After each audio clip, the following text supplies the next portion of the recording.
اللهم يا مالك الملك، يا من في ملكه مقيم وفي جلاله عظيم وعلى عباده رحيم وبكل شيء عليم. اللهم إنا نسألك الأمن والأمان والعافية في الأبدان. اللهم فرج همنا ويسر أمرنا واقضي حوائجنا واغفر لنا وارحمنا برحمتك يا رب العالمين.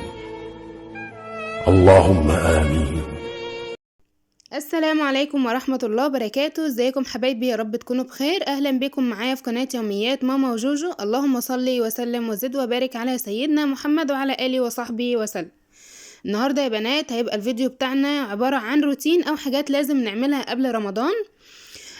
طبعا كلنا متفقين على ان لازم يعني الشقة تتنظف او المطبخ بالذات يتنظف قبل رمضان، لان بنبقى واقفين فيه طول النهار واحنا كمان صايمين. اول حاجة كده بدأت افتح الشبابيك بتاعة الشقة، ودخلت بقى كده على التلفزيون، شغلت بقى شغلته بقى على القرآن طبعا عشان الطاقة السلبية تخرج من البيت. فخلاص شغلته كده على القرآن. بعد كده دخلت عملت فطار. اليوم ده الولاد كانوا قاعدين من المدرسة، فعملت فطار كده بقى يعني فطار بقى اتلمينا وقعدنا كده تمام. طبعا اي يوم بيبقوا في المدرسة او كده مش موجودين، بنعمل بقى يعني فطار على السريع، كوباية شاي، معاها مثلا سندوتش بجبنة، معاها يعني لو قرص او اي حاجة موجودة على السريع. بعد كده بقى خلاص فطرنا، دخلت على المطبخ بقى. هنبدأ دلوقتي بالضرفة بتاع الخزين. بصوا بقى، نزلت كل العلب بتاعتي اللي في الضرفة دي. بدأت بقى جبت كده اكياس، بدأت افضي كل حاجة في العلب في الاكياس دي. طبعا شايفين العلبة ملحوسة من بره، فقلت بقى بدل ما امسحها، لا انا هفضي كل العلب اللي معايا دي، وهبدأ بقى تاني اغسلهم واسيبهم ينشفوا براحتهم خالص. بعد كده ارجع اعبيهم تاني واشوف كل علبة مثلا على قد الحاجة الموجودة اللي هي الموجودة. وكمان كنت جايبة مشتريات اليوم ده، هوريها لكم يعني هصورها معاكم. كل حاجة هوريها لكم بالتفصيل. بدأت بقى افضي كل العلب اللي معايا دي، كل حاجة في كيس كده، واقفلها علشان عبال ما اغسل العلب يعني. تمام اهو. عاوزه اقول لكم ان المنظمات دي جميله جميله جميله. يعني كان الاول الضرفه بتاعتي برطمانات فوق بعضها، ما كانتش متساويه، بس بصراحه لما جبت العلب دي فرقت معايا جدا في الضرفه بتاع الخزين. بعد كده بقى كنت جايبه اريال، فبحطه برضه كده في برطمان، وبحطه في الرف في الحمام، بحيث يعني ان هو يبقى جنب الغسالة وقت ما اعوز اطلع من البرطمان على طول. تمام. حطيته كده حطيت الاريال بتاعي في البرطمان، وكمان حطيت عليه معلقة من الكربوناتو او بيكنج صودا. يعني هي بتساعد شوية ان البقع تخرج من الهدوم. بعد كده بقى كنت غسلت اللي هي المنظمات بتاعت او العلب بتاعت البقوليات اللي معايا دي، وسبتها بقى تنشف كده على قماشة على الرخام. تمام اهو كده خلاص هي نشفت. لميتها بقى كده على طول، كل حاجة غطاها بقيت البسها فيها كده على السريع اهو. دلوقتي بقى هنرجع كل حاجة تاني في مكانها. دي بقى المشتريات بتاعتي. كنت جايبة اكياس للتلاجة كده، وكمان كنت جايبة لبن بودرة ونشا، وكمان دقيق سميد وسبع بهارات وبقسماط، يعني حاجات كده وعدس طبعا اصفر، وعدس بجبة. الحاجات كانت ناقصاني يعني على السريع كده مش مشتريات كتير، بس الحاجة اللي بتنقص بجيبها على طول. تمام. بدأت بقى احط كل حاجة في العلبة بتاعتها تاني كده زي ما انتوا شايفين. هنا بقى لقيت العلبة دي صغيرة على دقيق السميد، رجعت بقى حطيتهم في العلبة الكبيرة دي. تمام اهو. النشا كمان يعني هو كان جاي مقفول كده مغلف، مش فرط بصراحة، هو المغلف بيبقى احسن كتير. على الاقل بتبقي ضامنة النظافة بتاعته. تمام. حطيته برضو في البرطمان بتاعه، العدس في البرطمان بتاعه، كمان العدس الاصفر في البرطمان بتاعه. المكرونات بقى بدأت افضيها كده، عامله لها منظم من ده، يعني المنظم من ده كده بياخد كيلو مكرونة، ويعني كيلو وزيادة. تمام. المنظمات دي انا حباها ليه؟ لان هي بتاخد كمية كبيرة، بس ما بتاخدش مكان في الضرفة. يعني مش زي البرطمان بقى بيبقى مكلكع او كده، لا انا بصراحة بحبهم جدا وبحب احط فيهم كل حاجة. بعد كده بقى كان عندي كمية من الدقيق، بدأت انخلها كده الاول خالص. وبرضو بحب اعين الدقيق منخول، يعني بحب اعينه منخول في العلبة بتاعته. بحيث ان انا لما اجي اطلع مش هنخل تاني بقى، لا هو كده كده منخول. تمام. اهو. كده خلاص. هنا بقى عندي برطمانين صغننين كده، كنت محتاجاهم، هغلف الغطيان بتاعتهم بس عشان ال ال الشكل العام برضو بتاع الضرفة ما يبقاش فيها حاجات ملونة كتير، او الغطيان ملونة كتير، ما كانش فيه غير دول بس. فحبيت بقى اعمل لهم الغطيان بتاعتهم دي كده بالستيكر اللي معايا ده. كان برضو عندي حتة صغيرة، بس قلت بقى اغلفهم كده عشان يبقى شكلهم حلو. تمام. حطيت بقى في البرطمان الصغير اللي معايا ده اللبن البودرة اهو يا بنات. كده خلاص. هبدأ بقى اغطيه. كمان البرطمان التاني حطيت فيه البقسماط. هنا بقى كان في حاجات، يعني لسه بقى الكلام ده كان من قبل ما انزل الحاجة، يعني المقطع ده كان من قبل ما انزل العلب اساسا. نزلت بقى العلب وشلت بقى المفرش ده، بدأت بقى امسح الضرفة نفسها. اغسلها كده، كان معايا يعني سلكة كده بمية. بدأت بقى امسحها، لان برضو فيها الخزين اللي هو بتاع الزيت والسمنة، ممكن بقى تكون اي حاجة لازقة او كده. فمسحتها الاول كده، بعد كده بقى همسحها بالفوطة، هنشفها يعني بالفوطة على السريع كده. بصوا هي ما شاء الله، يعني الضرفة ديت واسعة، فبتاخد كل الخزين بتاعي بقى، مكرونات يعني بتاخد كل حاجة. كمان المنظمات ستفتها لي اكتر من الاول، يعني من اول ما المنظمات دي طلعت متهيالي ان هم عندي بقالهم اكتر من سنة او سنوي. بحبهم. بياخدوا كميات كمان. ما بياخدوش مساحة في الضرفة، كمان بيبقوا مستفين كل حاجة كده جنب بعضها سوا بعضها. شايفين بقى المنظر العام اهو.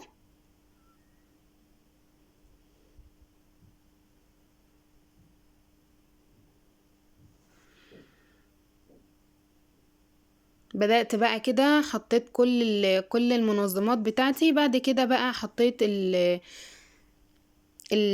زيت الزيتون حطيته، وكمان حطيت السمنة والبرطمان السمنة والعدس بقى واللسان عصفور والحاجات دي. عندي بقى العلبة دي كانت بتاعت شوكولاتة، فقلت بقى هي قمشتها جامدة، يعني الخامة بتاعتها جامدة. حطيت بقى فيها الحاجات اللي هي في اكياس، زي البيكنج باودر والفانيليا والحاجات دي، وهو ده بقى شكل الضرفة بتاعتي في الاخر. بدأت بقى امسح الضرفة كمان من بره. شايفين من مكان مسكة الايد كده المقبض بتاعها كان يعني مش نظيف، فبدأت بقى يعني امسحه. تمام. كان برضو نفس اليوم ده كان يوم السوق، كنت جايبة شوية حاجات بقى كده من السوق، فقلت بقى يعني اغسلهم واخزنهم معاكم.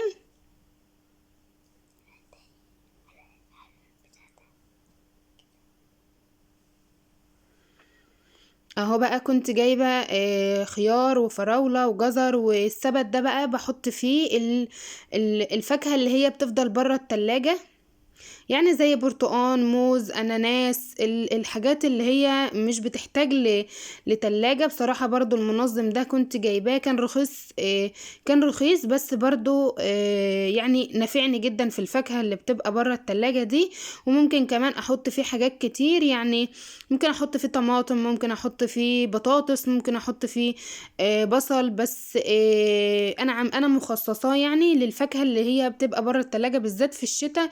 البرتقان واليوستفندي والحاجات دي كلها كانت بتفضل بره التلاجة، فهو بياخد حاجات كتير. تمام. هنا بقى كنت بغسل الخضار اللي انا جايباه من السوق، بس طبعا يعني انس راشق في كل حاجه، في كل حاجه تلاقوه راشق. عاوزه اقول لكم كمان ان هو هيغسل الوقت الفلفل وهياكل نص على ما يغسل. تمام. بعد كده بقى غسلت الخضار اهو، الخيار.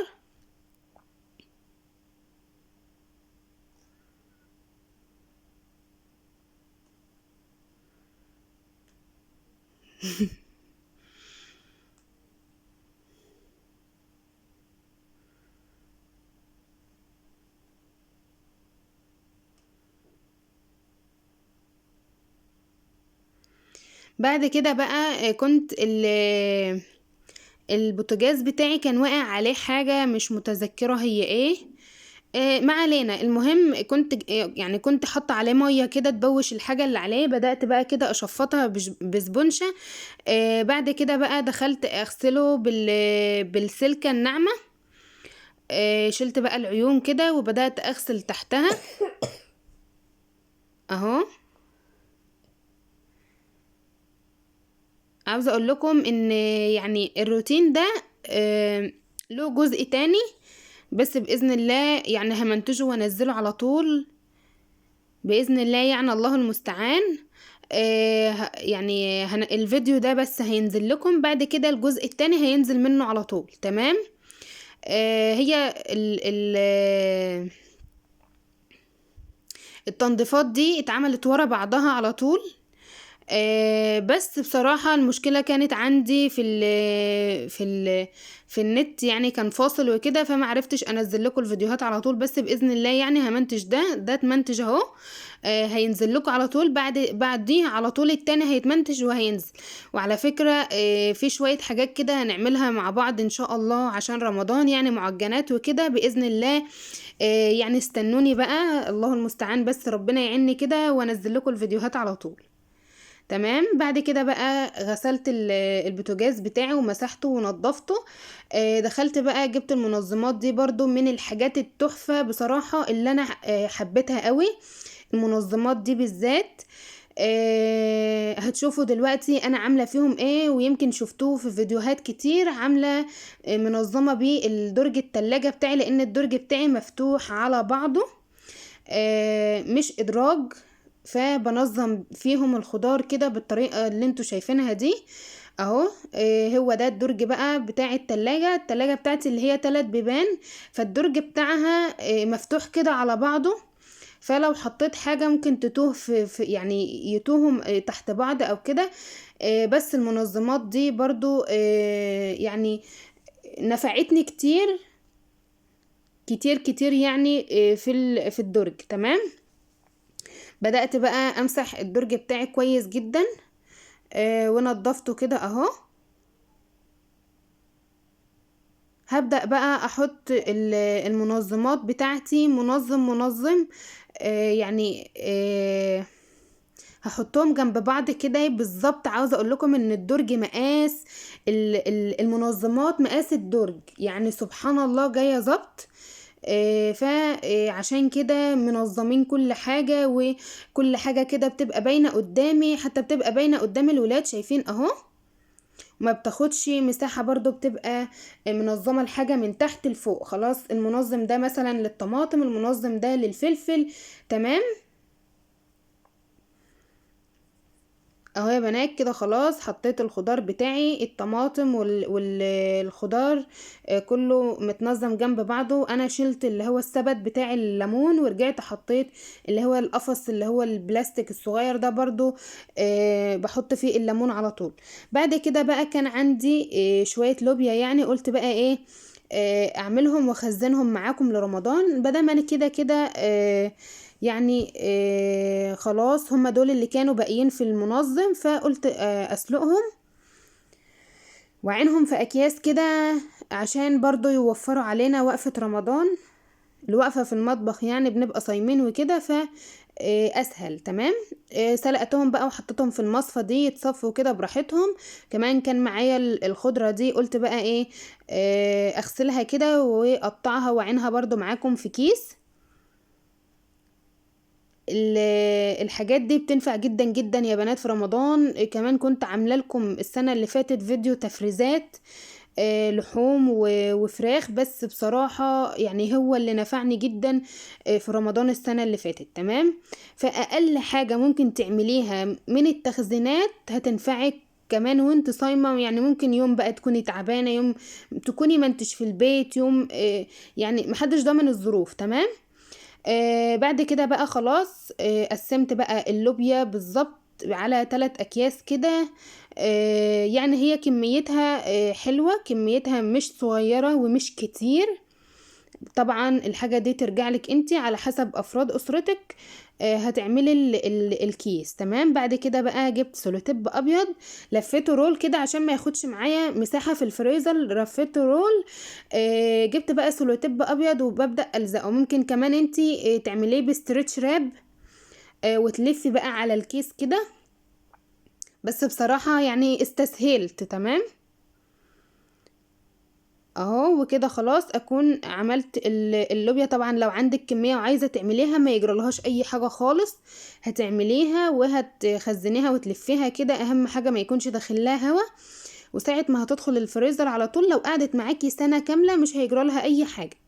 تمام. بعد كده بقى كان معايا الخضرة دي برضو كنت جايباها، قلت بقى ايه اقطعها وعينها كده في كيس تنفعني بقى في رمضان. اي حاجة مثلا عايزة اطلع اعملها محشي، عايزة اعمل اي حاجة هتبقى موجودة معايا. تمام. اول كيس عملته كزبرة بس، بعد كده عملت الكيس التاني ده شبت على كزبرة. تمام. برضو هقول لكم هتخزنوه ازاي. اول حاجة هتحطوه في اكياس كده. بعد كده لو عندك بصوا بقى انا شفطت الهواء اللي في الكيس كله ازاي. هي دي الطريقة الصحيحة بتاعة تخزين الخضرة.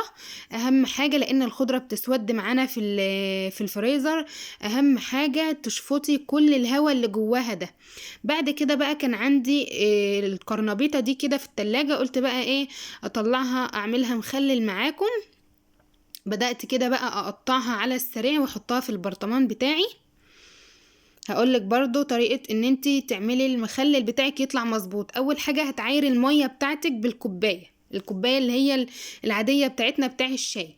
بعد كده كل كوباية لها معلقة من الملح. تمام. حطيت بقى يعني حطيت لها كل كوبايه حطيت لها معلقه من الملح، وكمان حطيت عليهم حوالي عن 3 معالق من الخل، وحطيت عليهم معلقه من الشطه. وده كده لون. طبعا لو عندك بنجر يبقى احسن، يعني بنجر يدي اللون الاحمر، بس بصراحه ما كانش عندي، حطيت كده لون احمر. تمام اهو. بعد كده بقى يعني كنا بقى اتأخرنا كده، فهعمل الغدا بتاعنا. هعمل الأكلة اللي هي بصوا بقى يعني بتجيب معايا من الآخر، كمان هي أكلة حلوة وبتنجزني في وقت قياسي جدا. كان معايا كده حوالي عن صدر فرخة واحد، قلت بقى اعمل منه كده اكله محترمه وكمان سريعه. نزلت بقى الطاسه حطيت فيها معلقه من السمنه، بعد كده نزلت عليها بالصدر الفرخه طبعا متقطع طرنشات. حطيت عليه ايه بقى، حطيت عليه فلفل اسمر، حطيت عليه بابريكا، كمون، رشه صغيره من ال7 بهارات، ونزلت بقى ايه ببصلايه طرنشات وقرن فلفل كده طرنشات. تمام. بعد كده بقى شلته بقى من الطاسة. في نفس الطاسة نزلت ب4 معالق من الدقيق، عليهم معلقتين من السمنة اهو. هيبدأوا بس يسيحوا مع بعض كده ويتشوحوا مكان الفراخ يا بنات، مكان الفراخ. تمام. بعد كده بقى هنزل عليها بلبن ساقع، يا دوب بس هتلف معايا كده هلاقي ان القوام بتاعها تقل في دقيقة.